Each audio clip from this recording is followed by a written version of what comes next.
அது மாதிரி இது பார்க்கும்போது எனக்கு இன்னும் பழைய ஸ்கூல் ரீயூனியன் மாதிரி இருக்குது. எனக்கு எல்லா ப்ரொடியூசர்கிட்டையும் நான் ஒர்க் பண்ணியிருக்கேன்.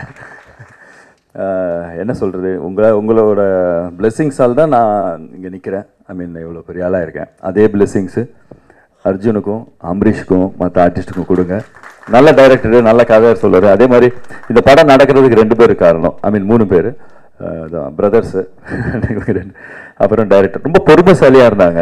ஆக்சுவலாக ரொம்ப பொறுமையாக இருந்தது. அதுவே எனக்கு ஆக்சுவலி இவங்க 2 பேரையும் பார்த்து நான் தான் அதை கற்றுக்கணும். உங்களுக்கு கரெக்டாக நம்ம முடிஞ்சாச்சு. இனிமேல் டைரக்டர் கிட்ட தான் இருக்குது. இவர் பேச்சை கேட்டு நான் நடந்துக்கணும். நான் நடந்துப்பேன். அதே மாதிரி பண்ணுறேன். தேங்க்யூ.